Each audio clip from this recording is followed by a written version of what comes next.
नमस्कार दोस्तों।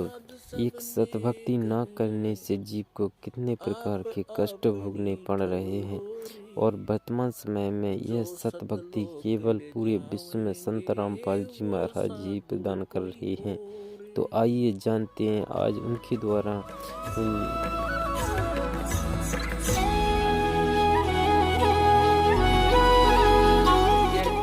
तत्व ज्ञान को समझाने के लिए मेरे को इतना प्रयत्न करना पड़ रहा है कि एक पॉइंट को आपके हृदय में जमाने के लिए, सत्य को सत्य ही सिद्ध करने के लिए इन सदग्रंथों का सहारा लेना पड़ता है जिनको तुम सत्य मानते हो। जैसे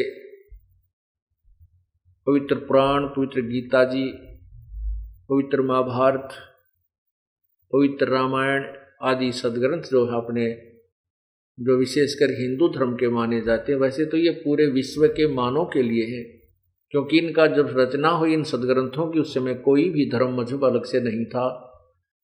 फिर भी वर्तमान में ये हिंदुओं के नाम ही मंड दिए गए हैं। तो हम पवित्र हिंदू समाज को समझाने के लिए इन्हीं सदग्रंथों का सहयोग लेते हैं, और जिस कारण से आप इस तत्व ज्ञान को समझ रहे हो, सत्य मान रहे हो। तो इसमें क्या बताया है कि मृत्यु के उपरांत वो पाठ भी करा दिया गरुड़ का। अब फिर गरुड़ पाठ कम कराते हैं, कुछ पंडित को बुला करके हवन पवन करा कर 13वीं कर लेते हैं। यानी वो घटा घटू का थोड़ी सी ये इतनी बना दी, ब्राह्मण आवेगा, हवन करेगा, मंत्र बोलेगा, रोटी बनाओगा और खाओगा, फिर पाछा हम खाएंगे, जो भी है। ब्राह्मण मीन गुरु जी। ब्राह्मण कोई जाति अलग नहीं है। ब्राह्मण सोए जो ब्रह्म पहचाने, पंडित सोए जो पिंड की जाने। फिर भी हम उनको गुरु मानते थे, वास्तव में गुरु नहीं थे, क्योंकि उनको सदग्रंथों का भी ज्ञान नहीं था। अब फिर क्या बताते हैं कि नर से तू पशुआ कीजिए, फिर गद्दा बैल बनाई, ये 56 भोग कामन भोरे की तो कुर्डी चढ़ने जाए।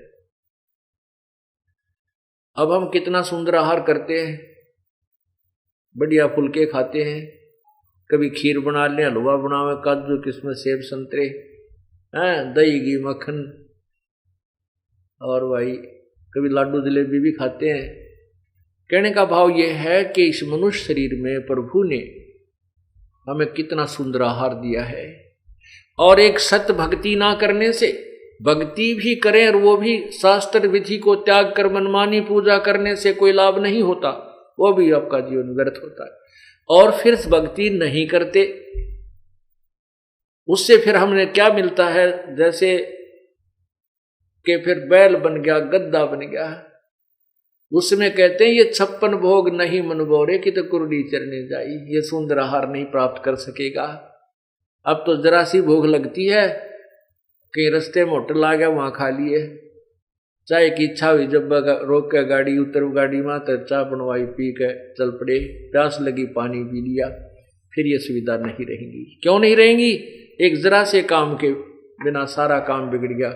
हम सब कार्य करते करते परमात्मा का नाम जाप करना है। नाम उठत नाम बैठत नाम सोवत जागबे, नाम खाते नाम पीते नाम सेती लागबे। परमात्मा की भक्ति के लिए हमें विशेष समय अलग से निकालने की आवश्यकता नहीं बनती। हाँ, ज्ञान सुनने के लिए अवश्य थोड़ा सा समय निकालना पड़ेगा। उसके बाद आप जो सिमरण करते हो, काम करते करते बस में जा रहे, सफर करते हो, सिमरण कीजिए, मत गप्पे मारिए साथी जो दूसरा बैठा उसके साथ। तो नाम उठत नाम बैठत नाम सोत जागवे, सुता उठे, रात्रि ना आँख खुल जाती है, नींद से जाग जाता है, तो उठते ही सिमरण करने लग जा। सांस का जुण सा भी सूत बैठ जा, उससे याद आ जा, उससे का मंड जा, चाहे ब्रह्म गायत्री मंत्र हो, चाहे अपना यो सतनाम है, जो भी, उसी का रट शुरू कर दे। फिर वो अपना चलते फिरते जब भी ध्यान आवे उसको याद रखे प्रभु की, जैसे भक्ति करनी होती है। ये हठ योग आसन लगा करके ये सब मना किया गीता जी में। गीता जी में यहाँ तक लिखा है 4थे अध्याय में कि अर्जुन,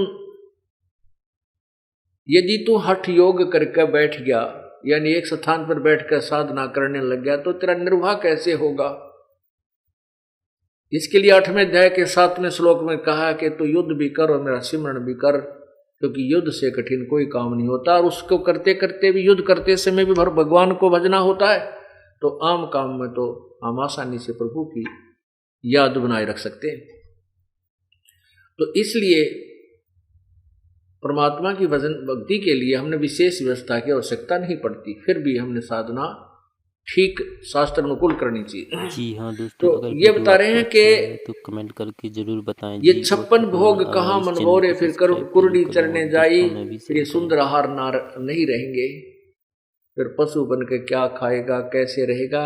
समय पर सब इच्छा से नहीं खा सकता, भूख लगी रहेगी, नाच डल जाएगी, बैल बन जाएंगे और बन जाएंगे किसी रस्से के साथ।